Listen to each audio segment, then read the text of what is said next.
Bismillahi ve bihi nesta'in. Malumunuz 6 Şubat sabahı saat 4.17'de 04.17'de 7.7 ve 7.6 şiddetinde depremle Türkiye sarsıldı. İlk sabahtan beri Türkiye'nin her ilinde, her ilçesinde olduğu gibi Mardin'de de biz bu kardeşlerimiz için ne yapabiliriz telaşı işine girildi.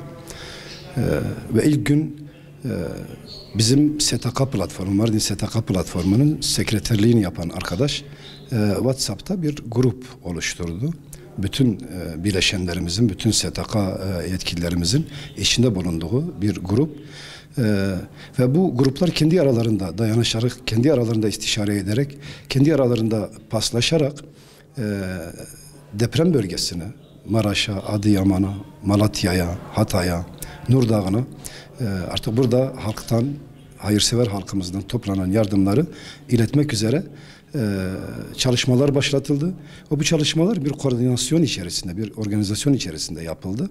Dolayısıyla buradan gönderilirken yardım tırları hangi ile, hangi şehre gidecekse oradaki herhangi bir STK'mızın varsa uzantısı orada, ya da gönül birliği kurduğu bir STK'sı varsa, şayet yoksa oradaki Kızılay ve AFAD birimleriyle irtibata geçerek dolayısıyla nokta atışı gibi giden yardımlar yerine ulaştırıldı. Ve hemen akabinde biz STK platformu olarak toplandık istişare kurulu üyelerimizle beraber. Çünkü depremin 2. ve 3. gününden sonra artık evi yıkılıp da evinde oturamayanlar, artı enkazın altından kaybettikleri canlarını alıp toprağa verdikten sonra ister istemez o deprem bölgesinden Türkiye'nin diğer güvenli illerine depremzedelerimiz dağıldı. Dolayısıyla bizim Mardin'e de artık gelmeye başladılar. Biz bunlar için ne yapabiliriz telaşı içerisine girdik ve bununla ilgili STK platformu olarak bir koordinasyon kurmayı kararlaştırdık. İşte bunun içinde Kızılay var, Umut Kervanı var, İlim Yaymadan arkadaş var, üniversiteden arkadaş var, müsiattan arkadaş var. Şu an tam hatırlamıyorum, yani 4-5 tane kuruluşumuzu, STK kuruluşumuzu bunlarla ilgili vazifelendirdik. Diyorum ya, ismini şu an zikretmediğim STK'larımız varsa oradaki yönetici, yetkili kardeşlerimiz alınmasınlar. Yani şu an yanımda yazılı olmadığı için hatırlamıyorum şu an. Dolayısıyla burada buraya gelen depremzedelere yönelik ne yapılabilir? Burada toplanan yardımlar, diyelim ki bir aile bir eve yerleştirilmişse, o eve eğer yardım edilmişse diğer STK'lar da bundan haberdar oluyor. Dolayısıyla oraya mükerrer yardım gitmemiş oluyor. Ve gelen yardımlar tedbirli bir şekilde, iktisatlı bir şekilde depremzede aileler arasında dağıtılıyor. Tabii biz bundan sonra STK platformu yetkililerinden bazı arkadaşlarla beraber 2 araba şeklinde çıktık. Malatya, Gölbaşı, Adıyaman, Pazarcık, Kahramanmaraş, Kırıkhan, Hatay, İskenderun, Osmaniye, Nurdağı, Antep, Urfa, bütün bu illerimizi gezdik. Oraya gidiş sebeplerimizden bir tanesi oradaki depremzede kardeşlerimizin, enkazın başında duran kardeşlerimizin ya da işte çadır kentlere yerleştirilen kardeşlerimizin durumunu yerinde görmek, onların acılarını paylaşmak, bir nebze de olsun onlara teselli vermek için. Diğer bir husus ise, malumunuz ben aynı zamanda Diyanet Sen Mardin şubesi yönetimindeyim de. Dolayısıyla biz Mardin Diyanet Sen il başkanımızla beraber ve diğer STK temsilcilerimizle beraber giderken oradaki depremde vefat eden imam arkadaşlarımızın da ya da yakınlarını kaybeden imam arkadaşlarımızın da taziyelerini yapmak, dertlerine merhem olmak için gittik. Ve tabii o arkadaşları da gördük, o illerin Diyanet Sen il başkanlarını gördük. Onların şahsında bütün o ile de taziyelerimizi ilettik. Malum gerçekten asrın felaketi diye ifade ediliyor. Gerçekten asrın felaketi. Çok dehşetli, çok büyük bir felaket. Gerçekten yükümüz ağır, acımız büyük. İnanıyorum ki Türkiye'nin doğusundan batısına, kuzeyinden güneyine bu depremi duyan, bu depremi bilen her bir ferdimiz, her bir insanımız, her bir vatandaşımız içi yanmıştır, dertlenmiştir, üzülmüştür bunun için, tıpkı bizim gibi. Fakat o birlikteliği, dayanışmayı da görünce bütün insanlar arasında, özellikle sivil toplum kuruluşları arasındaki dayanışmayı da görünce bir de her ilden, her ilçeden STK elemanlarının o illere, o deprem bölgesine gelişini görünce bir nebze de olsun içimiz ferahlıyordu. Çünkü ancak birlikle, beraberlikle, dayanışmayla biz bu zor günleri atlatabiliriz. Ve bunun için de Rabbimizden niyazımız, temennimiz odur ki bu zor, zahmetli ve meşakkatli günleri, bu acılı günleri sabırla ve metanetle atlatmayı Rabbim hepimize nasip eylesin. Bu depremde vefat eden kardeşlerimize Allah'tan rahmet diliyorum. Yaralılara acil şifalar diliyorum. Geride kalanlara başsağlığı ve sabır temenni ediyorum. Rabbim bütün Türkiye'ye, bizle beraber bütün Türkiye'ye sabır versin inşallah. Rabbim bir daha böyle bir felaketli memleketimize yaşatmasın. Tabii bütün ülkemizde olduğu gibi 6 Şubat sabahı bizdeki bütün sivil toplum kuruluşları da depremin gerçek yüzünü gördükten sonra herkes hızlı bir şekilde imkanlarını kullanarak, kimisi arabasını kullanarak, kimisi bir tır kiralayarak, kimi bir kamyonete bütün depolarındaki malzemeleri ve ek bütçeler oluşturarak yardım bölgesine ulaştırmaya çalıştı. Türkiye genelindeki bütün insanlarımızın hayırseverliğinin ve bu iyilik duygularının harekete geçmesiyle yardım bölgelerinde yığılmalar başladı. Oradaki arkadaşlarımızdan gelen geri bildirimlerde plansız ve koordinasyonsuz bir şekilde giden yardımlarda büyük aksamalara neden olduğu ve heba olduğu gerçeği dile getirdi. Milli servetimizin daha yerinde ve verimli kullanmak amacıyla Mardin'deki bütün sivil toplum kuruluşları, 61 STK ve onun dışındaki diğer yardım kuruluşları da, vakıflar da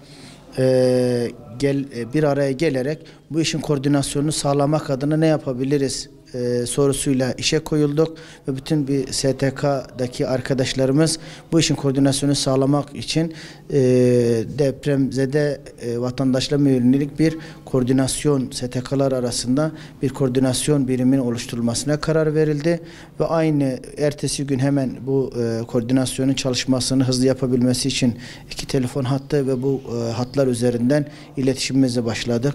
Bu süreçte dolayısıyla hem tabii akabinde bir de memleketimize depremzede vatandaşlarımızın geliş süreci başladı. Bununla birlikte biz iki yönlü olaya bakmak durumunda kaldık. Bir, ihtiyaç duyulan yardımların devam etmesi, buraya gelen depremzedelerin ihtiyaçlarının karşılanması konusunda iki başlıkla yola devam ettik. Özellikle soba ve benzeri ihtiyaçların karşılanması konusunda devam etmeye ama diğer yardımların burada gelen vatandaşlarımıza yönelik çalışmalar kapsamında değerlendirmesine karar verdik. Bunu yaparken bütün sivil toplum kuruluşları arasındaki koordinasyon gibi sosyal yardımlaşma, valiliğimize bilgilendirme, kaymakamlarımıza bilgi verme, ayrıca AFAD'daki verileri kullanma, devletin resmi kurumlarıyla mükerrer olayının da önüne çıkmak amacıyla koordinasyonu bu şekilde genişleterek çalışmaya başladık. Tabii bizim bu sivil toplum kuruluşlarının inisiyatifinde koordine ettiğimiz çalışma grubu arkadaşlar bize yansıyan bir başka sorun da özellikle Suriyeli depremzede kardeşlerimize yönelik çalışmalar.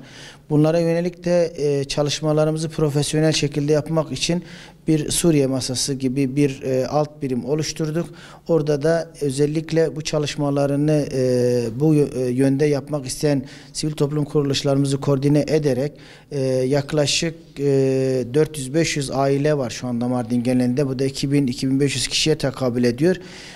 Bu elimizdeki veriler, ulaşabildiğimiz veriler bunlar.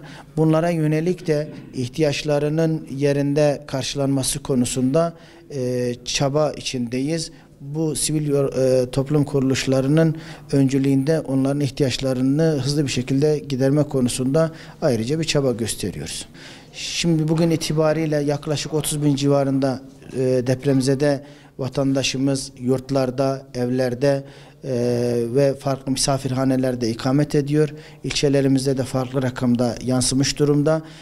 Şu anda biz özellikle Ramazan ayının yaklaşması münasebetiyle de sivil toplum kuruluşları bunlara yönelik gelen misafirlerimizin ihtiyaçlarını en hızlı şekilde, koordineli bir şekilde karşılama konusunda resmi kurumlarımızın da işbirliği içinde yerine getirmeye çalışıyoruz. Bu konuda bütün STK'larımıza ve mülki amirlerimize bu hassasiyetleri ve birliktelik duygusu içinde çalışma konusunda bize yardımcı olmaları nedeniyle teşekkür ediyoruz. Rabbim bir daha böyle bir acıyı bize yaşatmasın. Şu anda depremden sonra depremzedeler Mardin'e gelmeleriyle beraber çok acil bir şekilde Mardin'de bulunan yaklaşık 60 STK'nın oluşturmuş olduğu STK platformu acil bir toplantı yaptılar ve hemen daha önceki deneyimlere dayanarak Mardin Sivil Toplum Kuruluşları adına Depremzede Koordinasyon Komisyonu diye bir oluşum oluşturuldu. Bu oluşum da şu anda Kızılay'ın başkanlığında yapılmaktadır. Komisyonda birkaç tane arkadaş görev almaktadır. İşte ben Nurettin Kasap, sivil toplum kuruluşları arasındaki iletişimde görev alıyorum. Mustafa arkadaşımız, o da lojistik işinde görev alıyor. Kurumsal görüşmeler için görev alan arkadaşımız var. İletişim işleriyle ilgili, bilgi işlem işleriyle ilgili de Abdullah hocamız var. Bir de bunun dışında burada şu anda sahada çalışma yapıp burada hazır olmayan arkadaşlarımız var. Sahada görevli olan birkaç tane dernekteki arkadaşlarımız var. Bir de ayrıca sadece Suriye ile ilgili çalışmaları yapmak üzere de yine komisyonda olan bir arkadaşımız var. Ve bu arkadaşımızın organizasyonuyla sahada görevi yapan derneklerimizle beraber bir Suriye masası diye yine bir masa oluşturduk ve burada yaptığımız bütün çalışmalarımızla devlet kurumlarıyla, özellikle bakın devlet kurumlarıyla uyumlu bir şekilde biz çalışma yapmaktayız. İnsanlar geliyor, kayıtlarını yaptırıyorlar. AFAD'dan ya da Göç İdaresi'nden kayıtları yaptırılıyor. O kayıtlardan sonra Sosyal Yardımlaşma Derneği bunlara ihtiyaçlarını gönderiyor. Bütün bu çalışmalar dışında eksik kalan ihtiyaçlar biz komisyon tarafından değerlendiriyoruz ve STK'lar arasında koordinasyonu sağlıyoruz. Ayrıca mevcut STK'larımız dışında bizimle işbirliği yapan, bu konularda çalışmalara destek yapan diğer kurumlarla da iletişimimiz ve çalışmalarımız oluyor.